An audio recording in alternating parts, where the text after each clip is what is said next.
Welcome everybody to the Immerse Garage channel.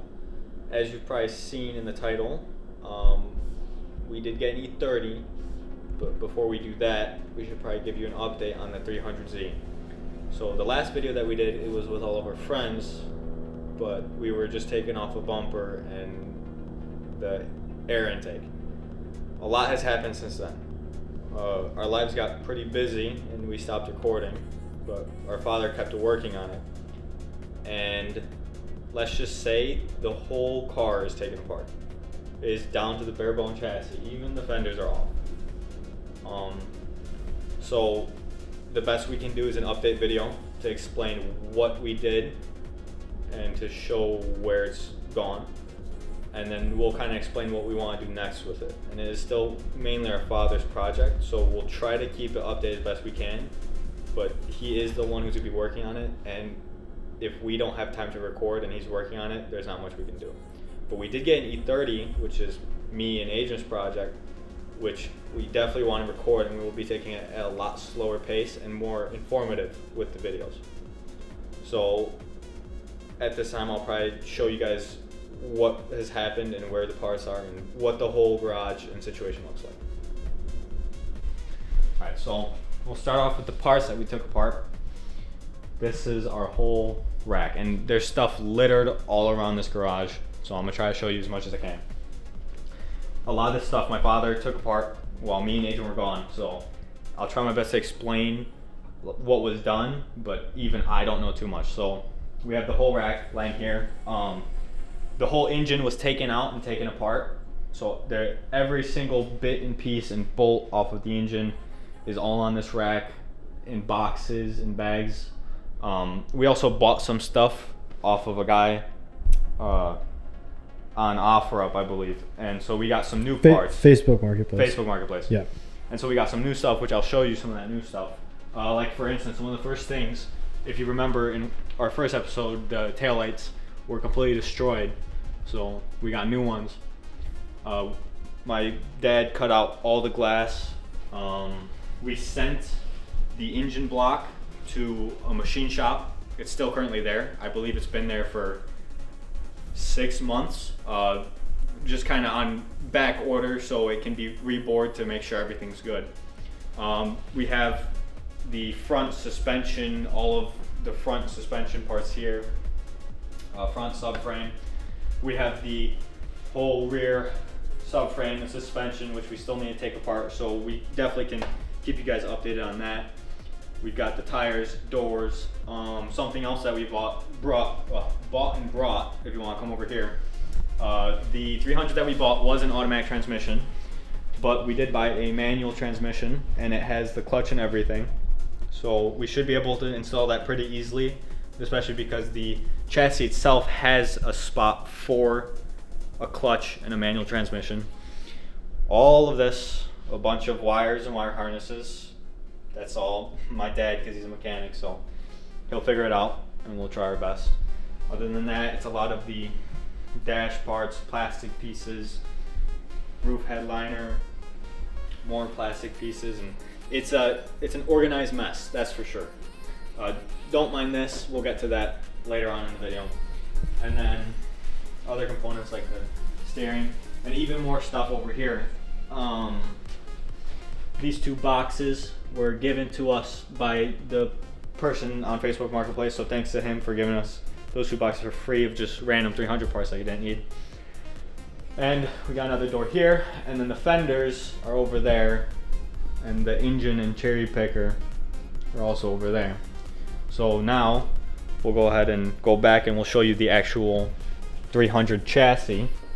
Alright, so it is late at night, so it is a bit dark, but this is the chassis. Like I said, everything is pulled apart. Nothing is left on it. So I guess with the chassis, we can kind of explain the rust. Very little rust. The worst part of the rust, I'd say, is some of the surface rust here. And on the inside, I believe it's on this side. On the inside, it's starting to rust down there because the mouse piss, basically. and then also on the floorboard over there, but a lot of it is just surface rust, so not a big deal, especially for a car this age. It's very good. I think other than that, for the body, there's not much rust. And then what I can show you is these wooden jigs that me and my father worked on. We needed to make it a roller so we could move it onto trailers and stuff, so we just set up this small wooden thing, and then this big side thing here is so we can flip the car over onto its side, because my father also wants to undercoat it, so he needed to get underneath to pressure wash it and clean it. So for the most part, that's where the 300 sits right now. That's the update. Some future plans I could say with certainty is we have this new media blaster, small machine. I believe it was bought at Harbor Freight. I could be wrong though. We're going to be doing a lot of cleaning the bolts and parts with it. So it's the 300 is meant to be a show car, so everything needs to be perfect. Every bolt needs to be cleaned. We're still waiting for the engine block, and the 300 chassis will be sent to go to media blasting and paint very soon here, because winter is coming up pretty quickly, so we need to get a move on before winter comes to get it into painting, so that the painters have all through the winter to work on it, whilst our family works on all the different parts over there, getting them clean, taken apart, and figuring out what is needed to fix the rest of the car. And there's definitely going to be a lot of aftermarket. Some to the performance. I'd say most of it will be to the looks. We want it to be a show car. But that's it for the 300. So I think now we can go to our new project, which is the E30. All right, so as you guys can see, this is our new E30. Can barely call it new. It's kind of beat up. As you can see, we kind of got started a little bit. Nothing crazy. We just took the e-brake off because there was a really loud grinding. So we're not doing too much tonight. We just wanted to see if that was the problem. We do think it was the e-brake. We're not going to show any of the work doing it because it was really quick. We just wanted to see. But we'll go through kind of what's up with the car. I have a whole list of problems, at least things that we think / know that are problems. So the car, when we picked it up, it didn't look too rusty, and it still isn't that rusty compared to how old it is, but there's definitely some spots we're gonna need to fix.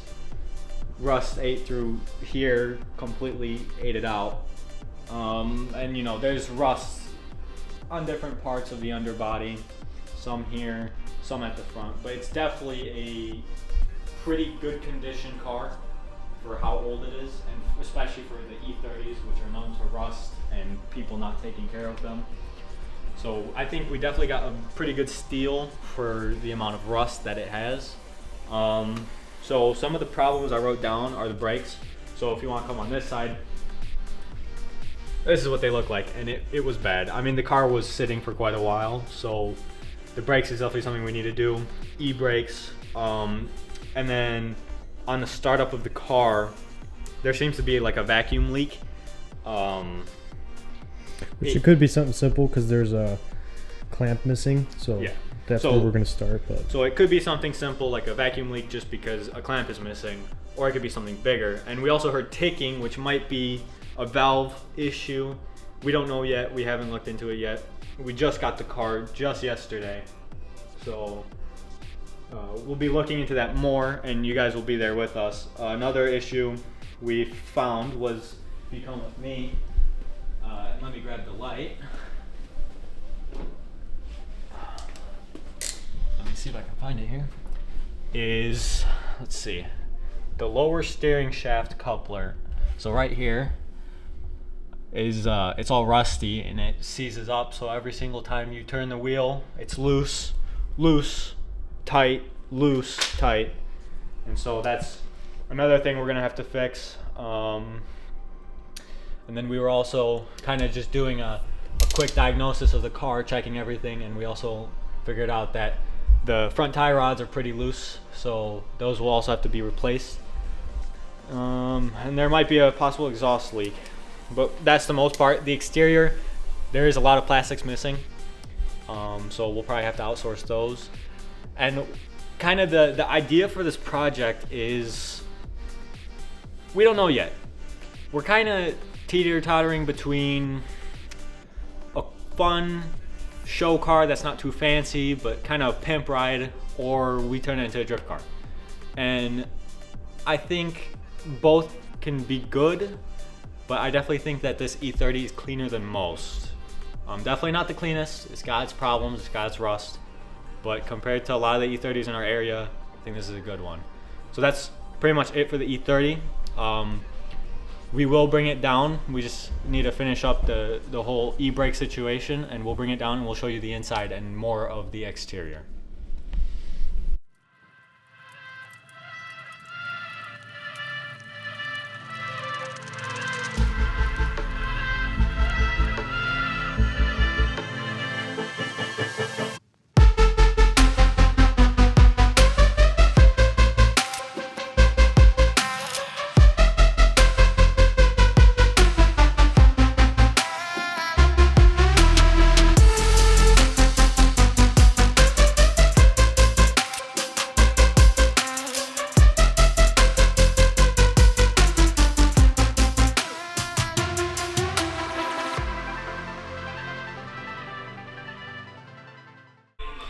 So we just finished putting the brakes on and the wheels again, just getting it cleaned up.